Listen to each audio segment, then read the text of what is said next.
Right now the deal is like this, dear God, I will give you 10 pounds, will you give me million? I'm saying, when there's not a single idiot on the streets of London who's willing to make such a deal, how come the source of creation is willing to make such a deal with you? So what do you think of organized religion then? I generally don't think about it.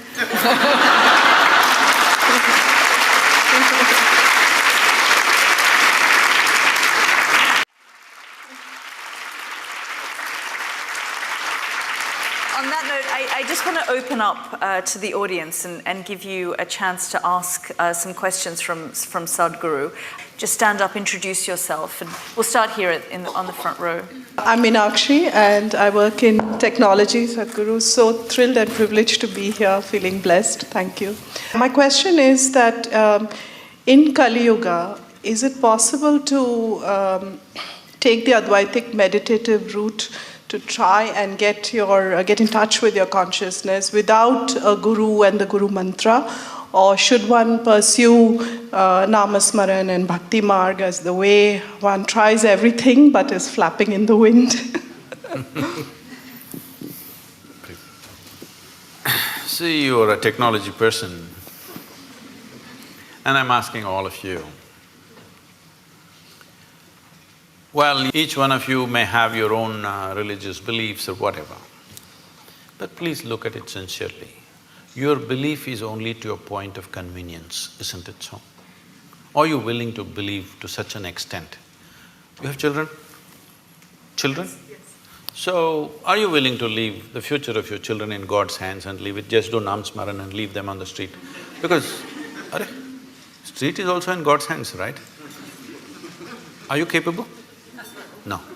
Are you willing to leave your home, doors open, your wealth, everything open, because God is there anyway? No, you do everything that matters to you. You're keeping God as insurance. All right? So, when you're in this state of mind, don't talk about devotion, it won't work. Devotion is a fantastic thing. Devotion is another dimension of intelligence. But with the kind of education that you've gone through, and your intelligence has become very skewed just by exercising one aspect, that is the intellect. Right now, our education systems are exercising only one dimension of your intelligence, that is just the intellect. If I ask you a simple question, would you want your intellect to be sharp or blunt, all of you? Make a choice, I'm going to bless you. So you want it sharp. So essentially, it's a cutting instrument. So let us say you have one knife in your hand and you want to do all the activity of your life with the knife. Well, you can cut things well with a knife. But if you want to stitch your clothes, you use a knife. You will inevitably be in tatters, isn't it? That's all that's happening today. Because you're exercising just one dimension of your intelligence, which is the intellect, which is a discriminatory, sharp instrument which slices open, dissects things. Now, I want to know something physical, I want to dissect it. Now I want to know you, shall we dissect you? Is that the way to know you, I'm asking? If I dissect you, will I know anything about you? Is it possible, I'm asking? By embracing you, by including you, I may know something. By dissecting you, what will I know?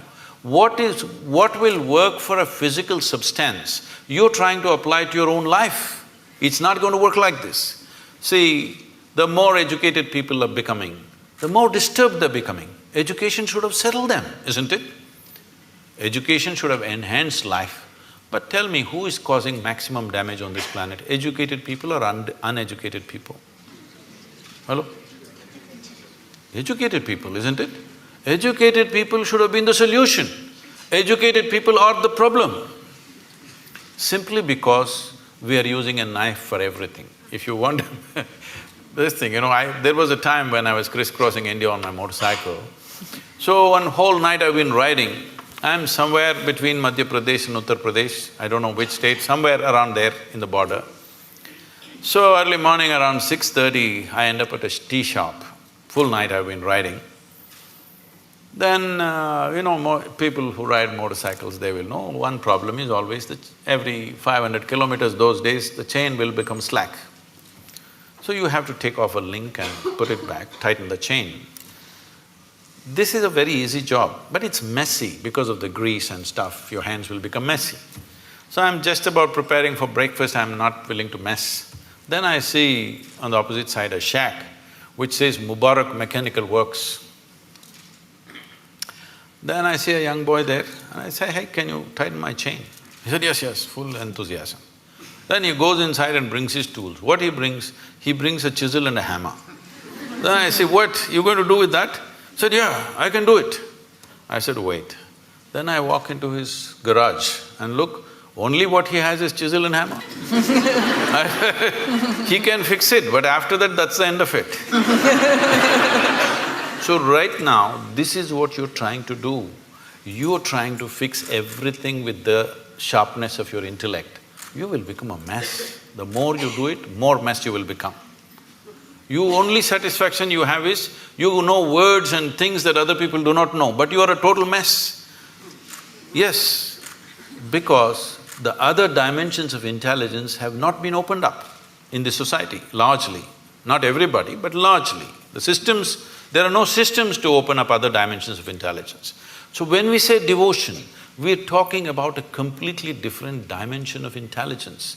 Devotion is not about belief. Devotion is not about going to a temple, church or mosque.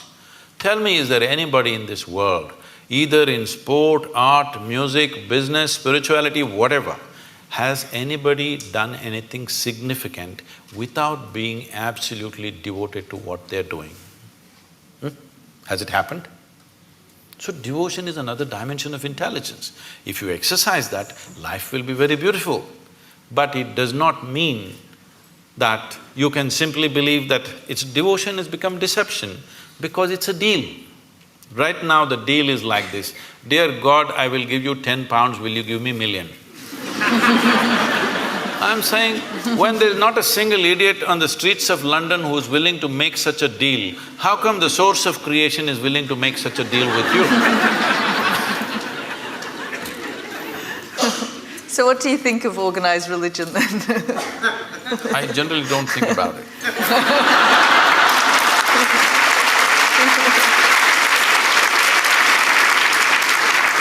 It is not that it has no use. See, if there was no religion, a lot more people would have lost their mental balance. It is a very inexpensive way of psychiatry. No, I'm saying, see, I want you to understand, the line between sanity and insanity is so thin. Don't think there are insane people and sane people. Every one of you are crossing the line here and there. Some people are not able to come back, that's all the difference is. Yes or no? Well, aren't you saying with somebody, I'm mad at you? So you are not mad at anybody, you're just mad, that's all. You are able to go mad for some time and come back, so you think you're normal. Somebody went there and could not come back, it became a terrible problem, all right? So, do not assume sanity is some kind of sanity is some kind of an established status for you. No, today you may be perfect, tomorrow morning you may be gone. Do you understand? It's very much possible. Like today you're healthy, tomorrow morning you may be talking about terminal illness, it's possible for any of us. So the same thing is possible with mental illnesses also. It is not to be taken lightly, but I'm talking about not exercising different dimensions of intelligence in a human being. Making an education system which is all like a factory extruder, everybody has to come of the same shape and form. This is causing enormous distress in human societies. Yes. It's very nice to be with you, Sadhguru. I wanted to know about Adiyogi because I've learned and I studied some yoga for years and I never heard about Adiyogi except from you. Oh, you thought Madonna invented yoga, is it?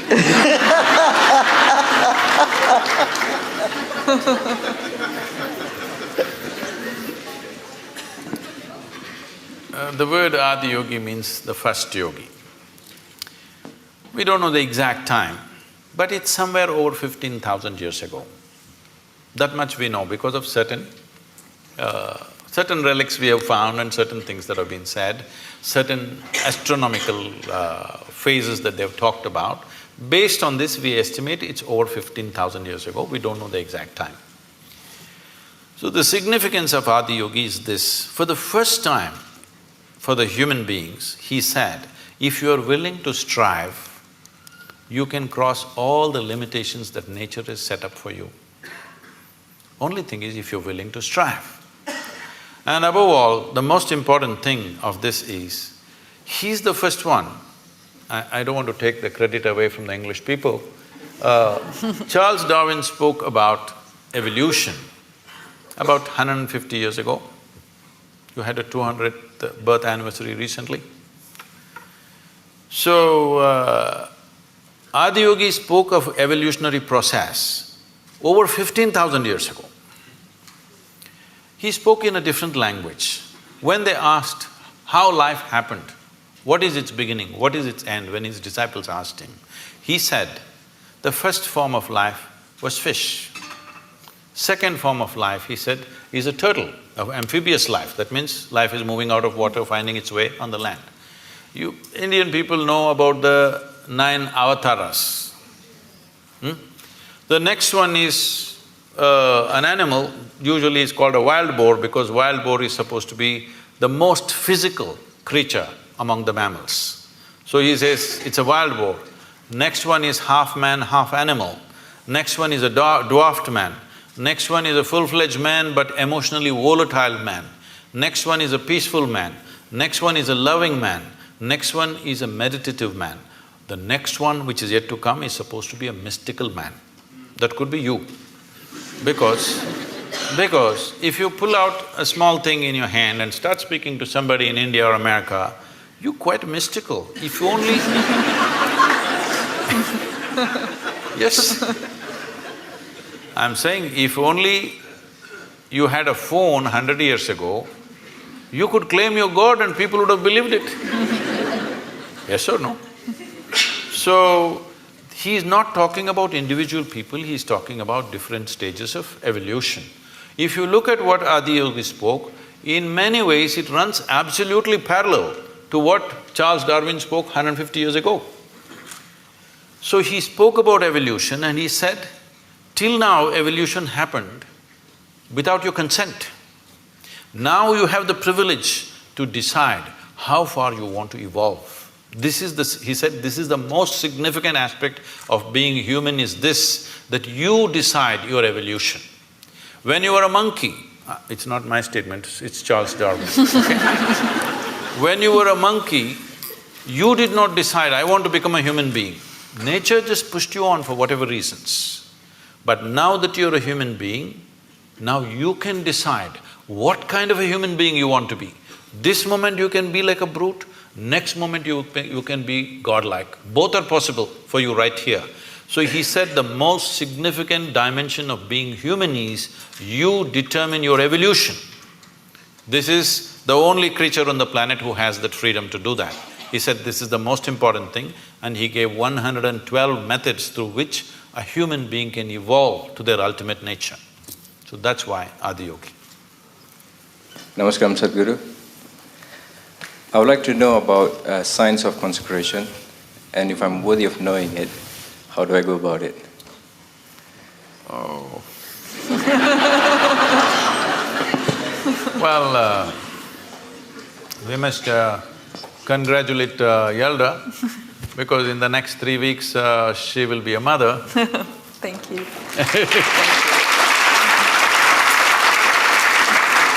This is terrible gender discrimination because only women are ever allowed this privilege.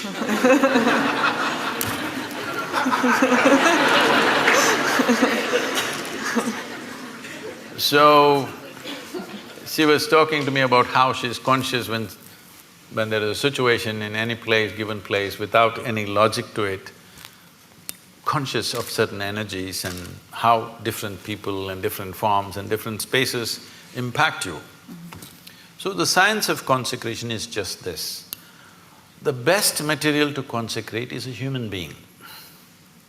Because of all the physical forms on this planet, this is the most evolved physical form. The easiest thing to consecrate is a human being.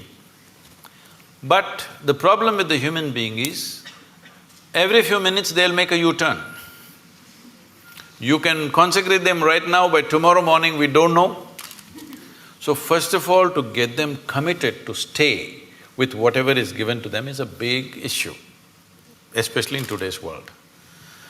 Because of that, we consecrate other forms. We always want to choose a form or a substance, first of all, which is of the highest density possible, because physical form, its strength and its integrity depends upon its density.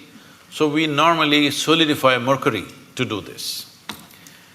This is called as Rasavaidya, which means it is the technology of solidifying mercury. People think it's a miracle. No, it's not a miracle. We use mercury as a process of consecration. The idea is it will change the very energy in which you are. Well, today our modern science is still busy studying physical things. Everything physical about you has been gathered from outside, isn't it so? Hello? What you call as my body is just a piece of this planet. You slowly gather it by the food that you eat. So if everything physical about you is just something else, not you, what you gathered cannot be you. What is you? Definitely there is a dimension beyond physicality. If you ignore that, there's simply no life. But right now, still the logic, the human logic which thinks it is scientific is still at this level of logic that except what I can measure on the instrument does not exist. So actually all of you do not exist because you cannot be measured. This happened to me. I don't subject myself to these indignities anymore. Way back, because of some obligation, I was in some institute, they said, we want to measure your gamma waves. I didn't know I had gamma waves. They said, no, there are gamma waves in your brain, we will measure it. So they put 14 electrodes into my body and they said, meditate. I said, I don't know how to meditate. They said, you teach everybody meditation. Yes, I do, because they don't know how to sit still. If you want, I will sit still. But this is the whole problem. Their problem is they want what kind of meditation? They want a name and the process and they want to measure the result. So I am not going to give them that pleasure. I said, if you want, I'll sit still. So I simply sat. After about 20 minutes, with some metallic object, they're hitting that funny place in your elbow, you know, where it hurts most. Then I thought it's part of their experiment and I sat there. Then they're hitting my ankle, my knee. It became quite consistent and painful. Then I opened my eyes and said, am I doing something wrong? Why am I being beaten? They said, no, according to our instruments, you are dead. I said, this is a great diagnosis you have. But then they thought through and they said, no, it looks like your brain is dead. I said, I will stay with the first opinion. I am dead like this is okay with me. Brain dead if you give me a certificate. That's not going to be good. Why I am saying this is, the essential life that you are, you think you are going to measure it in some instrument? Only physical processes will measure, isn't it? And you know, everything physical about you is from outside, it's not yours. It's not yours, it's just a piece of the planet. So, you can't be measured, so you don't exist. What a great conclusion are you making? So what is consecration? Is a dimension of energy which is not physical in nature, but it's life, concentrated life, let's say. Consecration is a way of creating a very concentrated life process. If you walk in, it's like that. So, in certain cultures, particularly in India, every street we consecrated at one time. But people slowly misunderstood, thinking these are temples for worship, whatever, it all went into all kinds of things. But still there are fantastic spaces of consecration in that culture, you must come and experience this. These days they're measuring some bio stuff and all, they're saying some fantastic things happening, I don't know what their meters are. But I know this, Elder is saying she knows this, if you walk into a space, you know how alive or dead that space is. So is it measurable by something? No. Only life knows life. When life meets life, it knows. When life meets death, it knows. Is there some instrument to measure this? No, because all your instruments can only measure physical processes. So consecration is the concentrated life process. No human being should live in unconsecrated spaces. If you care for humanity, especially children below 14 years of age, believe me, if you make sure they spend a certain amount of time in consecrated spaces, you will not have any of this nonsense about adolescence problems. See, right now, toddler… if you're an infant, diaper problems, toddler means he's running away problems, adolescent means some other problem, middle age means crisis, old age means horrible. When are you going to live, I'm asking? You're looking at life process as a problem. It's not a problem. You're making it a problem because you're trying to fit life into your intellect. No, your intellect fits into this life perfectly well. If you try to fit this life into this intellect, it's not going to work. So consecration is a dimension and a science and a technology with which you concentrate life in such a way, if you walk in, your whole energy system bursts forth. You will see we have created spaces like this. If people just walk in, sheer intensity, simply tears start flowing. They don't know why. Simply the intensity of the place, simply tears start coming. You must every day, your cheeks should be washed with tears of love, joy and ecstasy. If this doesn't happen, you're not living yet.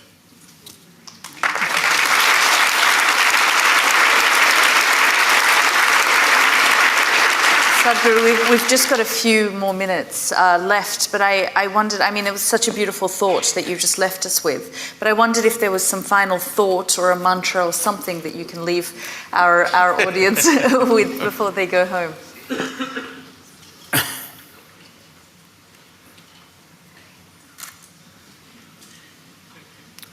See, this is what I would like to change.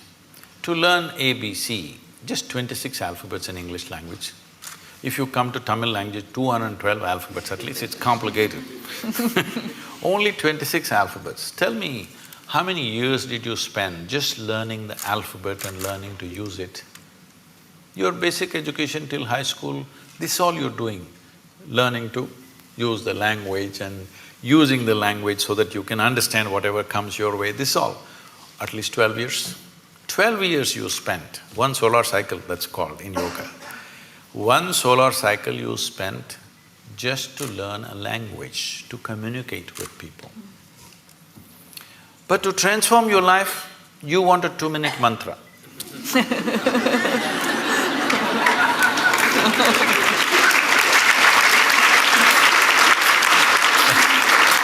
That is what she was trying to say, because certain people told you that if you just utter this so many syllables, everything will be transformed. I'm not saying it is not possible. It is possible because sound has that power to transform if you use the sound right. But what level of preparation are you, is the question. If you throw such a small seed somewhere, it'll become a huge tree. But only if the soil is fertile, isn't it? If you put it here on this platform, will it grow? So, what have we done to ourselves? What is the level of preparedness we have? This is the issue. All of you, I could just initiate you into a powerful meditation process just like that in 2 minutes, if only certain level of preparedness was there. But to do this, a few minutes of initiation, normally in our basic program we spend 30 to 32 hours of preparation because everybody has invested in all kinds of identities. People keep asking me, Sadhguru, what is the secret? How did you become like this? I told them, this is all I did. Never identified myself with anything. The moment your intelligence gets identified with something, you must understand this, The nature of the intellect is such, suppose you identify that you are a woman. Now your intellect keeps on doing rounds around that, protecting this gender all the time. Now you say, I'm English.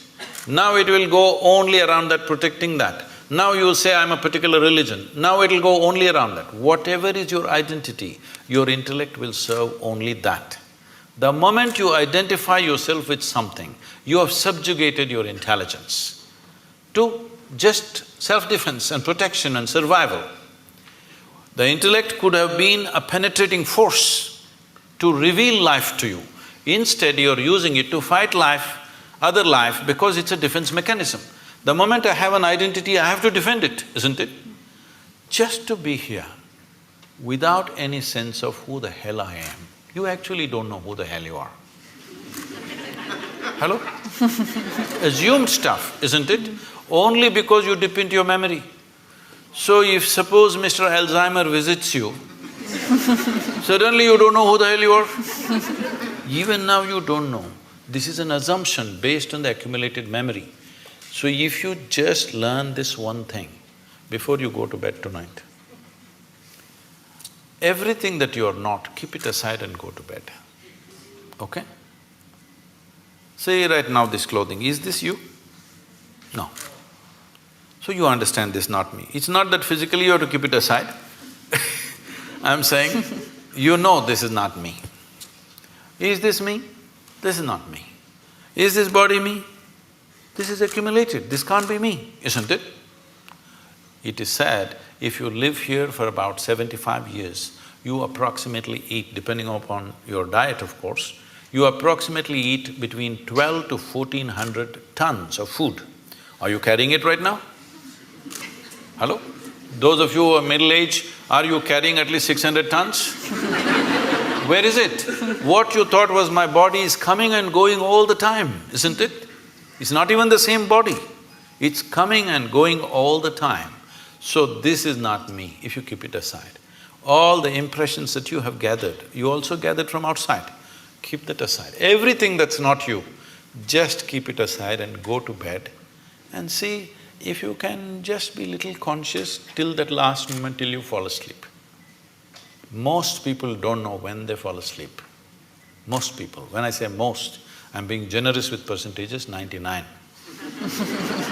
If you make a little effort, just a little effort, a few days, if you make an effort to stay conscious till you fall asleep, you will see you will wake up like a newborn baby every day.